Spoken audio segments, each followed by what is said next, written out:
Oh, Jesus. Jesus. He's failed a drugs test. And we were so looking forward to the fight. Now, a word on drug cheats. I don't like them in combat sports. They've got no place in combat sports of any kind. You Jarrell Millers of this world, fuck them off. Ban them. Don't let them near a ring, a cage, a chicken coop, whatever he put in these other fights on now these days. Don't let them in. Keep them out. Don't like them. Is Conor Benn a dirty fighter? Is he a dirty athlete? Nobody knows but him and whoever he's got around him. Now, VADA can pop up and they can test you anytime, anywhere.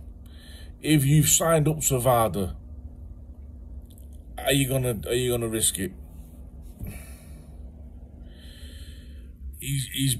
Has he just been caught out? You know, I know he's got a very good team around him, but you know, he's a young man in the game,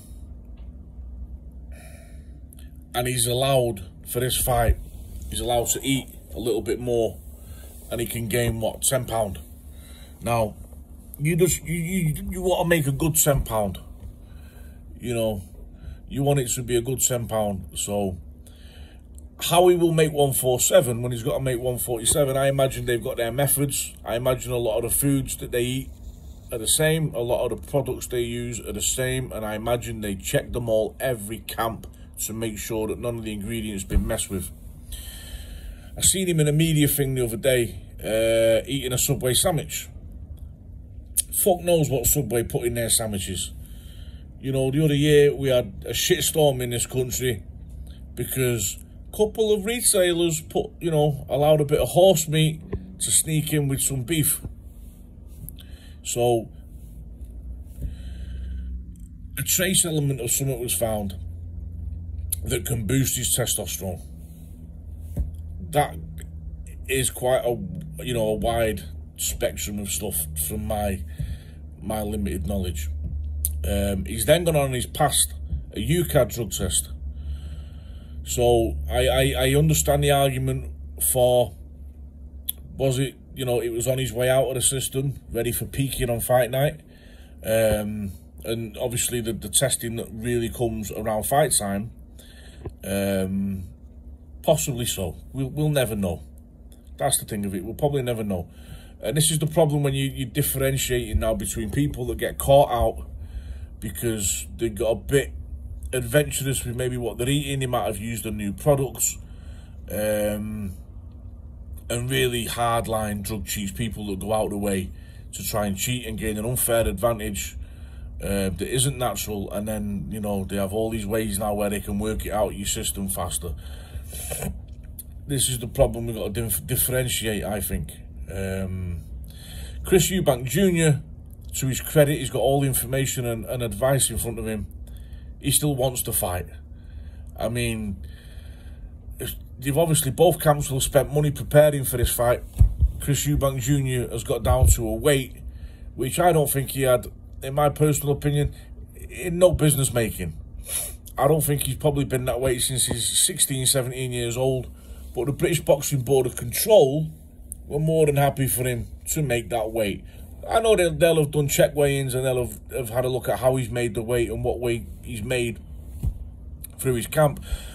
And let me just say, the British Boxing Board of Control are a wonderful control. We're very lucky in this country. We have very stringent safety measures in place if you want to get punched in the head for a living.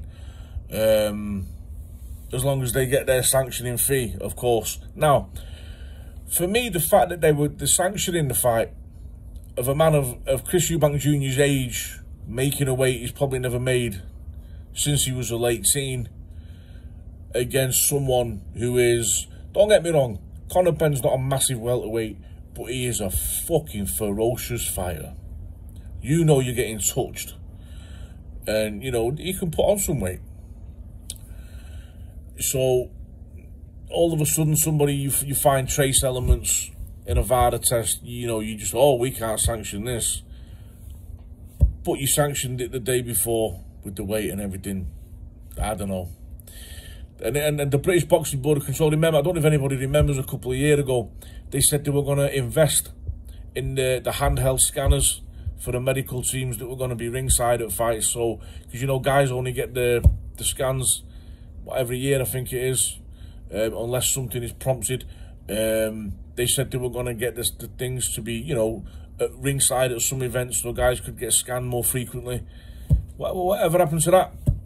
So, both men, to their credit, want to fight. Conor Benn is going to maintain his innocence throughout. Chris Eubank Jr. still wants to fight. Let them fight, because the fight will probably happen anyway. You probably just save Eddie an arse ache of going to Luxembourg or wherever, like they did with Frank Warren did with David A. and Derek Chisora years ago. So, sanction the fight. Boxing is dangerous anyway. We know it's fucking dangerous and we want to try and make it as safe as we can. So, they both want to fight. You don't know if he's deliberately cheated or not. Sanction the fight. Use some of that sanctioning fee to invest or look again at these handheld scanners, the brain scanners, to try and make the game a bit safer. I'm pissed off. I want to see the fight. Everybody else does.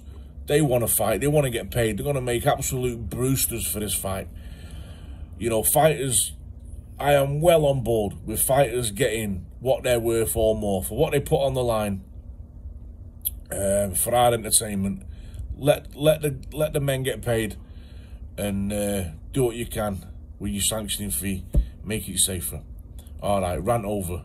Hope everybody has a great day. Stay lucky. And all the views and opinions expressed there are my own. They're not licensed. It is personal. You know what they say about opinions.